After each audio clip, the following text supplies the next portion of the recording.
ڈرامے جو تاریخی بنائے جاتے ہیں، تو ڈرامے دیکھنا تو ہم جائز نہیں کہتے، اس میں بے حیائی بھی ہوتی ہے، مگر جو بنانے والے ہیں وہ کہتے ہیں کہ ایک ماحول جب کریٹ کیا جاتا ہے، ایک ماحول دکھایا جاتا ہے، اس سے تاریخ اور ہسٹری آپ کے دماغ میں زیادہ اچھی طرح سے بیٹھتی ہے۔ تو طیب اردگان نے ڈرامہ بنایا نا، ارطغرل بڑا مشہور ڈرامہ چل رہا ہے، بہت دنیا دیکھ رہی ہے، تو میں ڈراموں کو جائز نہیں کہتا، لیکن جو لوگ فلمیں دیکھ رہے ہیں، پہلے سے بے حیائی کے کاموں میں پڑے ہوئے ہیں اور غلط چیزیں دیکھ رہے ہیں، تو ہم ان کو کم از کم یہ مشورہ دیتے ہیں کہ یار انڈین فلمیں دیکھنے سے بہتر ہے یا جو آج کل وہ ڈرامے جو ہمارے فیملی سسٹم کو تباہ و برباد کر رہے ہیں، جب تم نے دیکھنا ہی ہے تو کم از کم ایک کم درجے پر آ جاؤ نا، اس کو دیکھ لو، تو اس سے تو پھر بھی بہتر ہے کہ کم از کم تمہیں ہسٹری تو پتہ چلے گی، کم از کم تمہیں یہ تو پتہ چلے گا مسلمانوں کی تاریخ کیا تھی۔ اور ایسے صرف دعاؤں سے کام نہیں بنا، انہوں نے بڑی بڑی قربانیاں دی ہیں۔ سلطان محمد فاتح نے بہت بڑی قربانی دے کے قسطنطینیہ فتح کیا تھا، دنیا کی سب سے بڑی توپ بنائی تھی اس نے، اور آج ہماری صرف باتیں توپ ہیں، باتیں ایسی کریں گے جیسے بہت بڑی توپ ہیں ہم، کوئی عمل ہمارے کیا ہیں؟ زیرو، نہ سائنس میں آگے، نہ ٹیکنالوجی میں آگے، نہ مذہب میں آگے۔ وہ ٹیکنالوجی کی دنیا میں بہت آگے تھے، سائنس کی دنیا میں بہت آگے تھے۔ سلطان محمد فاتح نے جب قسطنطینیہ کو فتح کرنے کا ارادہ کیا، استنبول کو، نبی کی پیشگوئی تھی کہ میری امت میں جو طبقہ استنبول جو فتح کرے گا نا وہ جنتی ہے، تو صحابہ کے دور سے کوششیں ہو رہی تھیں، اور استنبول میں 1000 سال سے خلافت قائم تھی عیسائیوں کی، اور اسے کوئی فتح کر نہیں سکتا تھا۔ ابو ایوب انصاری رضی اللہ تعالیٰ عنہ گئے، وہ نہیں فتح کر سکے، ان کی قبر وہیں بنی، بڑے حملے ہوتے رہے، اتنی چوڑی دیوار میں نے خود دیکھی، اس کی میں نے ویڈیو بھی بنائی تھی، اور اتنی لمبی دیوار شہر کے گرد کہ اس کو ناممکن اسباب کی دنیا میں، ایئر اٹیک تو ہوتے نہیں تھے نا اس زمانے میں، جانا تو پیدل فوج نہیں تھا، جائے گی کہاں سے بھائی، چڑھے گی کیسے اس پہ؟ سیڑھیاں لگا کے جو چڑھتے تو اوپر انہوں نے گرم تیل گرم ہوتا تھا، اس کے دیگ رکھے ہوئے ہوتے تھے، تو وہ دیگ الٹتے تھے تیل ڈال کے، کوئی چڑھ نہیں سکتا تھا، بہت زبردست ڈیفنس تھا، کوئی میلی آنکھ اٹھا کے دیکھ نہیں سکتا تھا، اور جتنی لڑائیاں ہوئی سب ناکام ہوئی تھیں۔ سلطان محمد فاتح نے کہا بھائی نبی نے خوشخبری دی ہے، ہم فتح کر کے چھوڑے گا۔ پھر وہ مشہور واقعہ ہے، اس نے کیا کیا کہ خشکی میں کشتیاں چلا دیں، سارے جانور راتوں رات ذبح کیے، ان کی چربی پگھلا کے پتھروں پہ بچھائی گئی ہے، اس پہ سمندری جہاز بٹھا کے، وہاں میں جب ترکی میں گیا ہوں تو اب دیکھو یہ چیز کتابوں میں بھی بتائی جا سکتی تھی نا، لیکن وہاں طیب اردگان نے کیا کیا ہے، میوزیم بنائے ہیں، ان میں یہ پورا منظر دکھایا جاتا ہے۔ خدا کی قسم ایسا ایمان بڑھتا ہے کہ چیخیں مارنے کا دل کرتا ہے، ایسی جو علماء بھی گئے ہیں نا، بنوری ٹاؤن کے ایک شیخ الحدیث گئے تھے، وہ کسی نے بتایا وہ رو رہے تھے چیخیں مار مار کے، جو جاتا ہے یہ منظر ہوتا ہے، وہ جب دکھاتے ہیں نا اپنی آنکھوں سے، بھائی کیا منظر، اور کیسے وہ کشتیوں کو راتوں رات خشکی پہ لے کے چلے ہیں، اور خشکی پہ لے جا کے پیچھے سمندر میں اتارا، اور سامنے سے بھی اٹیک اور پیچھے سے بھی اٹیک۔ انگریزوں نے لکھا ہے، گوروں نے ہسٹری میں، کہ یہ اسباب کی دنیا میں ممکن نہیں ہے، بہت بڑا کارنامہ انہوں نے سر انجام دیا، اور راتوں رات۔ تو یہ ہماری تاریخ تھی جس کی وجہ سے ہمیں عروج ملا تھا۔ آج ہم صرف پیڑے کھا رہے ہیں، باتیں ٹھوک رہے ہیں بیٹھ کے، صحیح ہے نا؟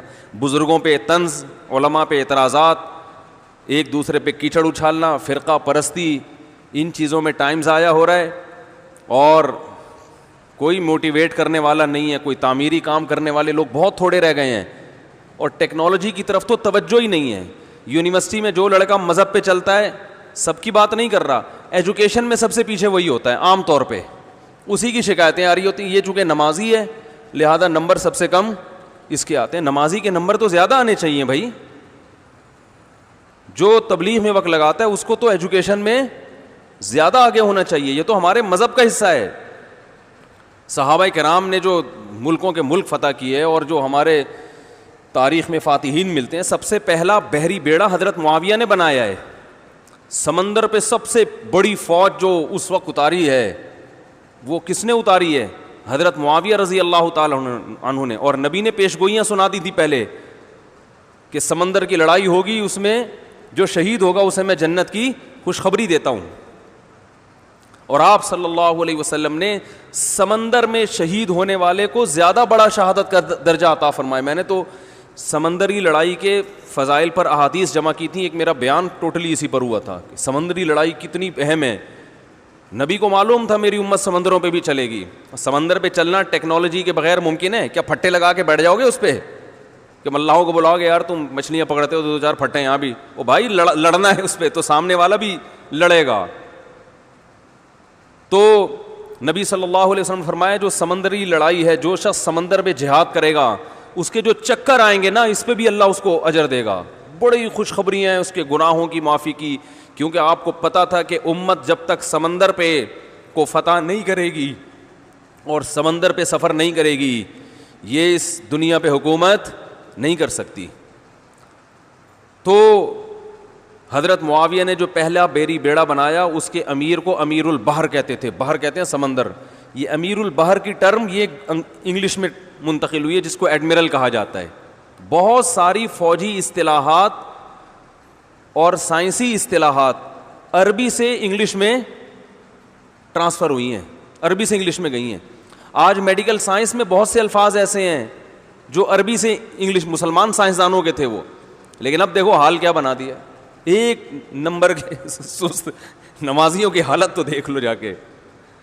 سب سے سست ترین جو ہوگا وہ دیندار بنا ہوا ہوگا. سب کی بات نہیں کر رہا، ڈاکٹروں میں ہم نے بڑے اچھے اچھے دیندار دیکھے ہیں، سائنسدانوں میں، ایٹمی سائنسدانوں میں تو دیندار زیادہ ہیں الحمدللہ، لیکن میجورٹی کی بات کر رہا ہوں کہ پتہ نہیں کہ ہمارے ذہن میں یہ کچھ ایسا کسی نے، شیطان نے بات ڈال دی ہے کہ ہم نے صرف جو ہے ایک طرف کو فوکس کیا ہوا ہے، دوسری طرف کو ہم نے بالکل نظر انداز کر دیا ہے. تو بھائی جس طرح سے دین کی تعلیم انتہائی ضروری ہے، اس کی کوئی اس کی اہمیت کی کمی کا انکار نہیں کر سکتا. انگریز جو تباہ ہو گئے نا، فیملی سسٹم تباہ ہو گیا، زنا معاشرے میں پھیل گیا، والدین اولڈ ہوم میں، وہ وجہ کیا؟ مذہب نہیں ہے نا، مذہبی تعلیم نہیں ہے. لیکن ہم جو معاشی لحاظ سے تباہ ہو گئے اور ترقی میں پیچھے رہ گئے، وجہ کیا ہے؟ مادے پہ محنت نہیں کی ہے. تو دونوں محنتیں ضروری ہیں. داؤد علیہ السلام کو روحانی ترقی بھی ملی اور اللہ نے آپ کے ہاتھ میں لوہا بھی پگھلایا. کیوں پگھلایا؟ تاکہ لڑیں، کیونکہ صرف نمازوں سے لڑائی ممکن نہیں ہے. ذکر کرتے تھے نا داؤد علیہ السلام، چاروں طرف سے پرندے جمع ہو جاتے تھے، ایسی خوبصورت آواز میں تلاوت کرتے تھے، ذکر کرتے تھے. وَالطَّيْرَ مَحْشُورَةً كُلٌّ لَهُ أَوَّابٌ. قرآن کہہ رہے پرندے، اور یا جبالُ أَوِّبِي مَعَهُ وَالطَّيْرُ. جب اللہ کا ذکر کر رہے ہیں پہاڑوں سے بھی لا الہ الا اللہ کی آوازیں آتی. یہ ذکر تھا، لڑنے کے لیے یہ نہیں ہے کہ اے داؤد ہم نے آپ کو ذکر بھی دیا اور آپ جو ہے روزے بھی رکھتے ہیں اور تہجد بھی پڑھتے ہیں، لہذا اب آپ کو تو اسلحہ بنانے کی ضرورت نہیں ہے، ویسے ہی فتح ہو جائے گی ایمان کی طاقت سے. نا نا نا نا نا، زرہیں بناؤ، قدر فی السرد، صحیح ہے نا، کڑیاں بناؤ، فوج تیار کرو. لڑائی کے لیے اصول بولتے کیوں نہیں بھائی؟ کچھ اور ہیں. تو دونوں چیزیں نہیں ہیں. داؤد علیہ السلام، سلیمان علیہ السلام کے گھوڑے بھی تو تھے، انہیں کیا ضرورت تھی گھوڑوں کی بھائی؟ کہتے میں اللہ کا اتنا عبادت گزار ہوں، میں اسباب اور وسائل کیوں، میں مسلح بچھاؤں گا، دعا مانگوں گا، ملک فتح ہو جائے گا. او بھائی گھوڑے رکھے ہوئے ہیں، صحیح ہے نا. ان کو پیار کرتے تھے گھوڑوں کو، کیونکہ اس زمانے میں گھوڑا اور ٹینک برابر تھے، بلکہ ہوائی جہاز تھا گھوڑا اس زمانے میں. تو جنگیں گھوڑوں کے بغیر نہیں ہوتی تھی، گھوڑے تیار کیے ہوئے ہیں. تو لڑے ہیں وہ لوگ اور اسباب اور وسائل اختیار کیے ہیں. آج ہم پیڑے کھانے والی باتیں کرتے ہیں اور پیڑے کھا رہے ہیں بیٹھ کے، اور سمجھتے ہیں کہ بس یہ قرآن خوانیوں سے اور آیت کریمہ سے مسائل کیا ہو جائیں گے حل. تو یہ بھی ضروری ہے بھائی، وہ بھی ضروری ہے. تو میں بتا رہا تھا کہ وہ جو ڈرامے کی بات کر رہا تھا، تو ماحول بنانا پڑتا ہے نا. تو طیب اردگان نے کیا کیا کہ کیونکہ جو لبرل لوگ ہیں وہ ایسے ڈرامے، ایسی فلمیں بنا کے نا نوجوان نسل کا دماغ خراب کر دیا انہوں نے. اتنا دیکھو، اب محمد بن قاسم کو بھی لوگوں نے ڈاکو کہنا شروع کر دیا ہے، معاذ اللہ. وہ شخص جو سندھ میں اسلام لانے کا ذریعہ بنا، اگر وہ ڈاکو تھا تو اس سندھ میں اسلام کون لے کر آیا؟ انگریز کہے گا تمہارے تو اسلام، جو بر صغیر میں اسلام آیا ہے سندھ کے راستے سے، سندھ کو تبھی باب الاسلام کہا جاتا ہے نا. بر صغیر میں اسلام کہاں سے آیا ہے؟ سندھ کے راستے سے. پھر پورے انڈیا میں بھی پھیل گیا اور بنگلہ دیش، برما، کہاں کہاں تک پھیلا ہے. تو انٹری جو ہوئی ہے محمد بن قاسم کے ذریعے ہوئی ہے. پروپیگنڈا دیکھو، وہ بھی چور، وہ بھی معاذ اللہ وہ بھی ڈاکو، محمود غزنوی بھی ڈاکو. وجہ کیا ہے؟ جس کے ہاتھ میں میڈیا ہوگا نا چلے گی اور سنی اسی کی جائے گی، آپ جو کچھ بنا کے پیش کر دیں. تو طیب اردگان نے کہا بھائی ان کو انہی کی زبان میں جواب دینا ہے. ناول لوگ نہیں پڑھتے, رسالے نہیں پڑھتے لوگ. تو نوجوان طبقہ فلمیں ڈرامے دیکھتا ہے, تو اس نے کہا ڈرامہ بناؤں گا, اور ایسا بنا کے دکھایا کہ آج رپورٹیں یہ آ رہی ہیں بہت سے غیر مسلم مسلمان ہو چکے ہیں. تو میں عام لوگوں کو وہ ڈرامہ دیکھنے کا مشورہ نہیں دیتا, اس میں عورتیں بھی ہیں اور کچھ کہا جاتا ہے, میں نے نہیں دیکھا وہ ڈرامہ, بے حیائی کے مناظر بھی ہیں, لیکن میں ان لوگوں کو جو غلط چیزیں دیکھ رہے ہیں ان سے کہتا ہوں یار کچھ دیکھنا ہی ہے تو پھر ادھر دیکھ لو, جو نہیں دیکھ رہے وہ کچھ بھی نہ دیکھیں, وہ پھر اس کے بعد پھر آگے بھی جائیں گے, وہ یہ دیکھ کے پھر وہ ان کو شوق پیدا ہوگا ذرا فلمیں بھی دیکھیں.